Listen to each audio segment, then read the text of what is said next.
अगर आप देखोगे तो मार्केट ने जैसे ही ये कंसोलिडेशन के पैटर्न को ब्रेक किया हुआ था, मार्केट एक जोन में ऊपर चल रहा था। फिर उसके बाद यहाँ पर ये जो ट्रेंड लाइन हम लोगों ने ड्रॉ किया हुआ है, इस ट्रेंड लाइन को अगर आप ठीक से देखोगे तो ऑलमोस्ट 4 बार इस ट्रेंड लाइन को मार्केट में टच किया हुआ है।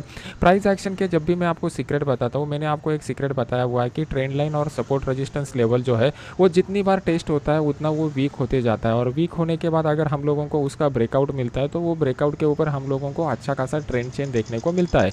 तो यहाँ पर ये ट्रेंड लाइन का ब्रेकआउट हम लोगों को यहाँ पर कंफर्म होगा, क्योंकि यहाँ पर क्लोज जो है वो ट्रेंड लाइन के नीचे का मिल चुका है। तो प्राइस एक्शन का पहला पॉइंट हम लोगों को ये लिखना है कि ट्रेंड लाइन जो है वो ट्रेंड लाइन यहाँ पर ब्रेक हो चुका है। अभी जब भी ट्रेंड लाइन ब्रेक होता है तो डाउन साइड में मार्केट कितना मोमेंटम कर सकता है, इसके लिए हमें देखना है कि नीचे की साइड में मार्केट में कितना फ्री स्पेस अवेलेबल है। फ्री स्पेस का मतलब क्या होता है, मार्केट ने ब्रेकआउट देने के बाद जब भी मार्केट नीचे आता है तो नीचे आते समय उसको सपोर्ट के हर्डल नहीं चाहिए। अगर इस तरीके के सपोर्ट के हर्डल मार्केट में मिल जाते हैं तो उसके बाद क्या होता है, मार्केट नीचे तो आता है लेकिन यहाँ पर सपोर्ट लेके दोबारा ऊपर जाता है, तो उसकी वजह से हम लोगों को प्रॉपर रिस्क रिवॉर्ड रेशियो नहीं देखने को मिलता। तो यहाँ पर हम लोगों ने पहला डिसाइड कर लिया कि अभी ट्रेंड लाइन का ब्रेकआउट हो चुका है, यहाँ पर जो चैनल बन चुका था ये चैनल का ब्रेकआउट हम लोगों को देखने को मिल चुका है। एक बात याद रखिए कि ट्रेंड लाइन का ब्रेकआउट और चैनल का ब्रेकआउट इसमें डिफरेंस होता है। मार्केट में फ्री स्पेस अगर हम लोगों को देखना है तो नीचे कहाँ पर मार्केट में सपोर्ट आ रहा है ये हम लोगों को देखना पड़ेगा।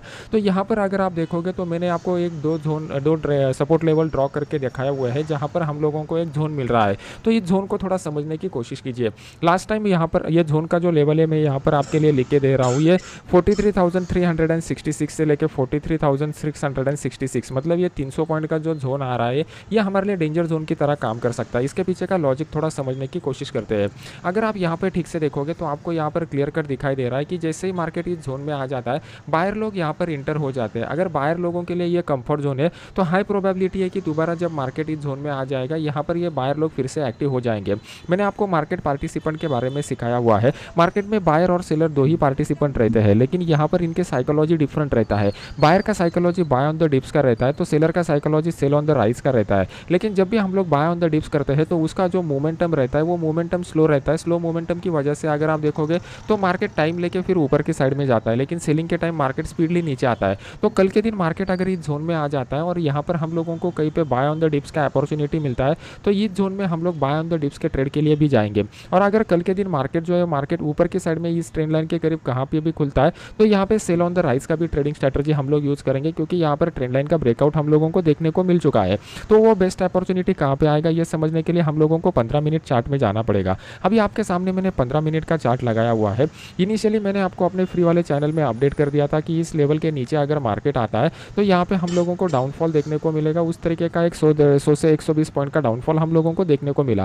फिर कल के वीडियो में मैंने आपको अपडेट किया हुआ था कि ये 44,000 का जो लेवल है ये सपोर्ट की तरह काम करेगा। यहाँ से एक बाउंस बैक मैंने दिया था और यहाँ पे 150 पॉइंट का टारगेट हम लोगों ने अचीव कर लिया। कैसे ट्रेड करना है उसको समझने की कोशिश करते हैं। तो सबसे इंपॉर्टेंट बात, मार्केट ने एक अच्छा खासा प्राइस मोमेंटम हम लोगों को दिखा दिया है। अगर कल के दिन मार्केट फ्लैट ओपन हो जाता है तो फ्लैट ओपनिंग की वजह से हम लोग कोई भी ट्रेड करना यहाँ पर प्रेफर नहीं करेंगे, क्योंकि अगर हम लोगों को ट्रेड करना है तो यहाँ पे कुछ ना कुछ प्राइस एक्शन बनना चाहिए, तभी जाके बेस्ट ट्रेडिंग अपॉर्चुनिटी देखने को मिलेगा। अगर कल के दिन मार्केट गैप अप के साथ ओपन हो जाता है तो गैप अप ओपनिंग के बाद यहाँ से हम लोगों को सेल ऑन द राइज का अपॉर्चुनिटी मिल जाएगा।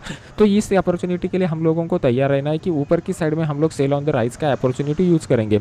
मार्केट में हम लोगों को नीचे का लेवल कहाँ पे आ रहा है ये हम लोग समझने की कोशिश करते हैं। तो नीचे में फिलहाल के लिए इमीडिएट हम लोगों को जो जोन हम लोगों को डेली चार्ट के ऊपर से मिला है, इसी जोन में हम लोगों को देखना पड़ेगा कि मार्केट यहाँ पर कोई प्राइस एक्शन पैटर्न बना रहा है क्या। अगर प्राइस एक्शन पैटर्न बनेगा तभी बाइंग का अपॉर्चुनिटी यहाँ पे देखने को मिलेगा। अभी देख लेते हैं कि निफ्टी किस तरीके का सिनेरियो हम लोगों को इंडिकेट कर रहा है। अभी आपके सामने मैंने निफ्टी का स्पॉट का डेली का चार्ट लगाया हुआ है। स्पॉट के डेली के चार्ट का अगर आप एनालिसिस करोगे तो आपको यहाँ पर दिखाई देगा कि ओपन जो है वो हाई के करीब है और मार्केट का जो क्लोज निकल के आ रहा है वो लो के करीब का आ रहा है। मतलब कंप्लीटली एक बेरिश कैंडल हम लोगों को यहाँ पे देखने को मिल चुका है। बेरिश कैंडल का इंटरप्रिटेशन ये होता है कि मार्केट में जो है वो फिलहाल के लिए सेलर का जो फोर्स है वो सेलर का फोर्स ज़्यादा है और इस लो को अगर मार्केट निकालेगा तो यहाँ से गिरावट हम लोगों को देखने को मिल सकती है, जिसका नीचे की साइड में जो टारगेट निकल के आ रहा है वो 18,325 से लेकर 18,350 के बीच में निकल कर आ रहा है। ये जोन हमारे लिए इंपॉर्टेंट रहेगा। तो कल के दिन मार्केट अगर फ्लैट ओपनिंग के बाद इस लो को लेवल को ब्रेक करता है तो यहाँ पे हम लोगों को एक सेल का अपॉर्चुनिटी लेना चाहिए। तो हमारे लिए बेस्ट सेल का अपॉर्चुनिटी कब डेवलप हो जाएगा, अगर मार्केट जो है 18,460 के नीचे आता है। तो 18,460 के नीचे आते ही हम लोग यहाँ पर सेल का ट्रेड इनिशिएट कर सकते हैं, जिस केस में हम लोग 18,450 का जो पुट है वो 18,450 के पुट को यहाँ पर बाय कर सकते हैं। इसको बाय करने के बाद हमारा स्टॉप लॉस जो निकल के आएगा वो स्टॉप लॉस मात्र 25 से 30 पॉइंट का हमारे लिए सफिशिएंट रहेगा। नीचे की साइड में टारगेट थोड़ा बड़ा आ रहा है तो यहाँ यहाँ पर अगर आप लोगों को 1:2 का रिस्क रिवॉर्ड रेशियो मिलता है तो आप पार्शियल प्रॉफिट बुक कर सकते हो और बाकी पोजीशन को ट्रेलिंग स्टॉप के साथ होल्ड कर सकते हो। अभी इंट्राडे चार्ट में देख लेते हैं कि और बेस्ट ट्रेडिंग अपॉर्चुनिटी कहाँ पे देखने को मिल सकता है। अभी आपके सामने मैंने इंट्राडे का चार्ट लगाया हुआ है। अगर कल के दिन मार्केट इसी जोन में कहीं पे भी ओपन हो जाता है और मार्केट ऊपर की साइड में 18,500 लेवल को अपसाइड की तरफ ब्रेक करता है तो फिर यहाँ पे हम लोगों को एक एग्रेसिव बाय का अपॉर्चुनिटी आ जाएगा, जिसमें हम लोगों को क्वांटिटी थोड़ा कम रखना है। उस केस में हम लोग 18,500 का जो कॉल है वो 18,500 के कॉल को यहाँ पर बाय कर सकते हैं।